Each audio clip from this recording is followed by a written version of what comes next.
What's up? This is Murph with Regal Rottweilers. I am here to help you on increasing the volume of the milk for your mother, for the puppies, right? We want to get that milk volume up. We want to make sure that, if you have, let's say at least 6 or 8 puppies, maybe 12 puppies that they're eating, they got enough milk source so that they can grow, all right? So I'm going to tell you how you can get to that point. Not going to waste any time. We're going to jump right into it. First thing that your mother needs to have is water. She needs to have a lot of water around her in multiple places of the house. If she's walking around the house or if she's in a kennel, she needs, 5 gallons of water accessed regularly because she is going to be thirsty. She's going to be thirsty leading up into her pregnancy. She's going to be thirsty after her pregnancy while she's delivering. The whole 9, she's going to be thirsty. All right, so I'm going to tell you how else you can get that milk volume up. But first, I want to show you how I got to this point. All right, so this is what you want. You see on the side of that mouth, you see that milk right there? Okay, let me see if I can find a good one. See that milk? See how he's working that teeth? You got that milk coming all out the side. If I lean him over a little bit, you're going to see milk just pouring out. That's what you want for your puppies. You want to know how you can get to this point so each puppy can actually grow and be a decent size, right? Because what's what you want? You want size early on. These are Rottweiler puppies here, as you can probably, some people already know, right? Because I said Regal Rottweilers, but this is Rottweiler puppies, and there's 8 of them here, and they're all eating well. So this one I got to put on the teat, right? She might be tired because, they've been eating for maybe 5 minutes, but it's so much milk that they're not sitting here for 35 minutes or 20 minutes. I'm sorry, 35 minutes or 45 minutes trying to get milk out of the mom. It's right there ready for them. So I'm going to show you how you can accomplish this. All right. So the first thing, like I said, was water. Let me tell you the second thing. All right. The second thing you're going to be giving your female to increase the volume of their milk for these puppies is, you're going to need to put that kibble away. All right. I'm not saying put it away permanently because you can't use it throughout the day. You're going to have to mix it in with other meats. Mix it in with other foods such as, meats and rice and, any type of puree of some sort. That's a really good source. You want to keep your vitamins up. Excellent. Add some veggies, add some, add some like beans and stuff like that. You can grind that stuff up, puree it, and then literally you spread it over that kibble. They're gonna kill it. They're gonna love it because beans taste awesome. Anyway, the second thing you're gonna need to have is some meat. You're gonna need to get some beef. What I like to go with is 73% ground beef. That 73% ground beef has more fat than the 80%, than the 93% or 97%, whatever the case might be. You want more fat than you do. You want a greater amount of fat, right?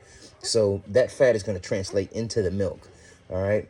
Another meat that you can do is raw chicken. What I do is the leg quarters. All right. Because the leg quarters, you can go to the store. You can get them 10-pound bags. And you'll probably have you about 7 or 8 pieces in it. Now, what you can do with that leg quarters is, what I do is 2 things. I grind up my leg quarters. So I have a meat grinder. I chop it up into fine pieces. And then I drop it in that meat grinder. And then it just makes it ground chicken with the bone and everything. I throw it all in there, so that way when I spread it over her kibble, she's eating that chicken meat, and she's got the bone in it, so it's increasing calcium.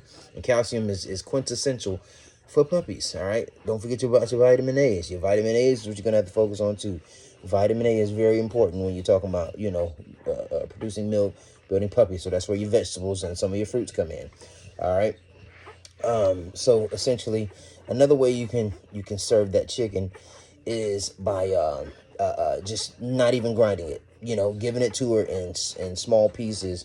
We're talking about 3-inch pieces or so forth, and with the bone in, whole bone. Don't worry about it. If you got a Rottweiler, they can chew it up, no problem. They can break it down. Trust me, they got the bite force. They can do it. All right. If you've got a smaller dog, I would consider, breaking that bone up, because it's raw and you feed it to them raw, they'll be able to break that bone down healthily without cutting and leaving jagged edges into their digestive system. All right. But once you cook that chicken, once you cook that bone, you turn that thing into a deadly weapon for your dog. So you don't want to cook it. You want it raw. All right. I've been feeding my dogs raw chicken. Sometimes I would give them a whole chicken and just let them go to town on it. right? Because I need to get their instincts up. I need them, like I would go 2 days without feeding them, and then I'd give them a raw chicken and just let them go to town. And that's bringing their instincts to a degree in which, you know, they can survive. If they need to eat a whole chicken, or if they need to eat a, you know, any animal of that size, they know how to break it down. All right, so that's what you want to give them as well. Another benefit to that is that it's gonna clean their teeth. You know, I don't brush my dog's teeth. I never have. I bought the kit one time, and unfortunately, I never got around to doing it, because every time I checked, their teeth were clean, because those bones actually scrub the side of their teeth, and it gets them nice and clean. It takes all that old kibble off, takes that brown off. It take a little while if your dog's got that plaque buildup, but once you get to doing it, those acids from that meat is going to break down all that. All right. So I wouldn't even worry about that, but that's a good technique. Another way to produce and increase that milk is let me see here. I said the water, I said the beef, I said the chicken. Oh, what you could do is you could add butter and rice to her food. All right. Butter, rice. Not heavily buttered, not salted buttered, all right? You don't want salt. You want unsalted butter, and you want, look, these guys only been on the teat for roughly maybe 15, 20 minutes. Let me show you. Look, these guys have been on the teat for 15, 20 minutes, and they're already falling out. Why is that? Because those bellies are full.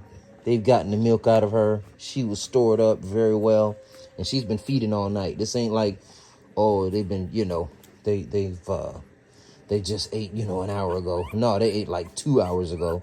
Maybe 2.5, because I was a little tired. But as you can see, they got their milk, and these jokers are nice and, see, look, nice and plump. Nice and plump. That's what you want. You pick the dog, I grab it. These are 8 puppies. Nice and plump. Look at this. This one passed out already. This is my smallest girl. She's nice and plump. See how she fills out? That's what you want to accomplish on all of your dogs when you breastfeed. You see me putting them over here, right? I'm putting them to the side. Okay? Nice and plump. Look at this. You can see it before I even touch them. Nice and plump. So you take those notes. Water, 73% beef, chicken, raw chicken with the skin on. That skin is fatty. Use that skin, all right? Or you can grind it up. And as you can see, you're going to produce this right here. This is what you want. Good milk. I only fed them for 20 minutes, and these jokers knocked out already.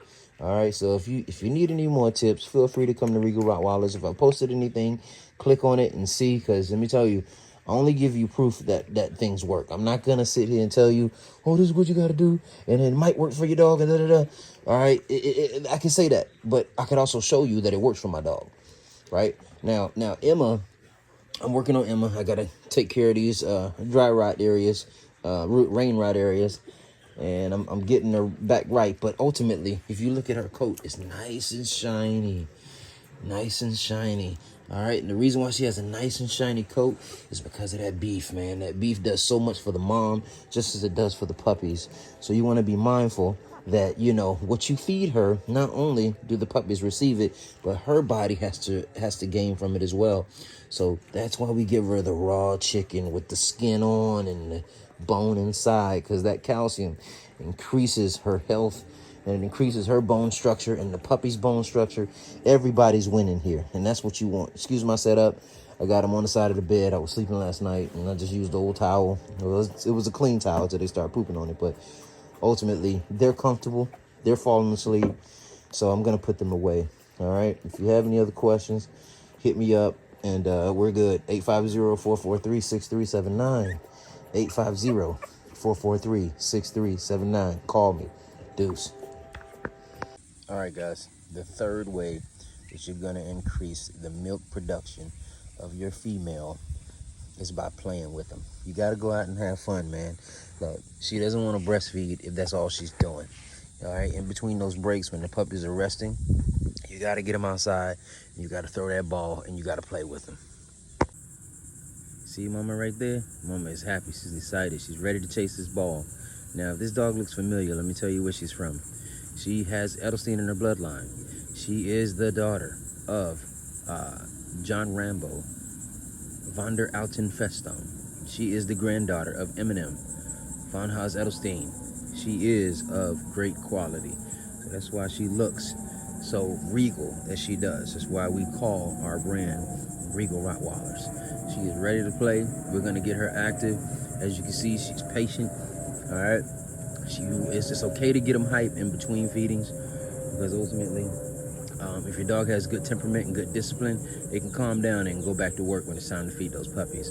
But in between those breaks, we have fun. Ready, set, cookie. Look at that girl. Emma. Good girl. Come. Come. Emma. Emma, this way. Good girl. All right. Emma. Emma. She be taking off on me sometimes. Come here. Emma. Emma. Emma. Come. She'll listen. Come. Good girl. Drop it. Yes. Yeah, she's got some psychological things going on because she's thinking about her puppies. And, you know, she wants to get back to them naturally. That's a natural instinct. So we're just overriding that instinct to have a little fun. Watch here. Go get it. She's having a good time. Emma, come. See, I can kind of get her into the practice of being with me right now. I'm taking a break. So I'll do this about 3 or 4 times, maybe 5 times. I don't want to get her heart rate too high. Emma. And I don't want to get her too exhausted either. But she's going to be feeding in about, an hour and a half. So I want her heart rate to be calm, cool, collected. But this is shortly after feeding. We're out here working out. Emma, come. See, I didn't tell her to drop it, so she's not going to drop it. Now I'm going to tell her, drop it. Good girl. Oh, man. Ready, set. Ready, set. Ready, set. Cookie. That's what you want. You want to see him run. Emma. Emma, come. Emma, come. Emma. We're going to do this one more time, and I'm going to let her take it to the door. Emma, come. Emma, this way. This way. Now, mind you, I got her at 8 months, guys. She's running up on 4 years in September. And so this relationship has been developing more and more and more each year. And I got her at 8 months. She had already developed a lot of behavior issues that I didn't like in my dogs. So a lot of that was reconstruction for the first 2 years. Emma, come, come. Does she trust me? Absolutely. Is she disciplined as she should be? As much as I could, trust me. Emma, come. Come here, baby girl. Come here. Sometimes you got to change that tone in your voice. Get them to listen. Good girl. Drop it. Drop it. See, that's her trust right there. Challenging her. Drop it. Drop it. Drop it. Good girl. See? And this is the raw experience of what it's like owning a high drive, intelligent dog, emotionally intelligent. This is what it's like. So she's ready to get this ball one more time. Take this Kong ball. We're going to throw it really nice and high. Not too far, just high. Watch. Right there, boom. Usually she watches it. Come here, come. Usually she watches it as it's up in the air, but today she's... Drop it, drop it, drop it. Good girl, ready, set, ready, set. Last one. Here we go, last one, ready, set. Yeah, she'll watch it. Boom, she'll catch that thing. Emma, come. I'm gonna have her come back to me, and then we're gonna go inside. Come, come, come on. Come on. Emma, come. Good girl. Good girl. All right, let's go inside. Come on. All right. So, as you saw, we took Emma outside, did a little exercise. That is our third technique to developing that milk, keeping it strong, keeping her strong, keeping her healthy. So you can be sure that, your puppies and your mom are all on the same page, right? She actually gets her rest while she's breastfeeding, whereas the puppies rest when she's not breastfeeding. So that's why we get active in those times. We move her around. So watch this here. Now you saw those few short runs of fetch we did. As you can see, she's got a nice little pant going to her. That's about as much as you want to get. This is equivalent to where she was when she was having contractions and delivering her puppies. This is a healthy heart rate. We don't want to go any more than that, all right? Because mom's already been stressed out. So we did a few runs, a few passes with the ball, and now we're here to rest. Notice she's on the tile, keeping her body cool. On some days when it's really hot, let's say midday, I'll pull out the water hose and I'll spray her down. That's to keep her cool. There's some peanut butter in there still, so she's working on it. But ultimately, she doesn't have too high of a heart rate to where she can't breastfeed if she needs to in the next 30 minutes to an hour. So that's going to be the third technique to increasing that breast milk and making sure she's healthy to feed. Make sure her puppies are ready to feed. So we're going to go into the fourth thing. All right, guys, so we're in the kitchen. As you know, Emma's in the kitchen. She's on the floor. She's cooling off. And I just want to give you that fourth thing you're going to need to increase that breast milk, right? The fourth thing you're going to need here, I'm going to my fridge for this one. I'm going to actually show you, is you're going to need Pet Ag Milk Replacer Plus. All right, this has the colostrum in it, and it's really good to give to your dogs. Now, unfortunately, this time around, the puppies did not take well to that. They didn't like it. I tried to give it to them in between feedings when she wasn't producing a lot of milk in the very beginning. And unfortunately, they just didn't like it. They had already had a taste of the real thing, and that's what they wanted. So this milk replacer ended up being for Emma. Emma loves the taste of the milk replacer. All right, what I'll do is I'll give her some of that as a drink from time to time throughout the day. I'll probably give her maybe a cup's worth, and I don't even give it to her straight. What I do is I give her 1 part water and 2 part milk replacer. All right, so I don't want to give her nothing, just straight milk replacer. I want to break that colostrum down a little bit. All right, I want to break down the fibers and the protein of that milk. Okay, not fibers, but the protein of that milk. And I want to mix it up with that water. And trust me, she loves it. She loves it. And that translates into her breast milk. The puppies love it, and it keeps her hydrated. It keeps them hydrated, and it keeps, along with the beef, along with the chicken, along with the rice and the butter and the water that she's already drinking, the activity, all these things together, you're going to increase that breast milk volume. That's what you want to do. All right, so I hope this video has helped you. I want to thank you for tuning in, and we'll catch you on the next one. Peace.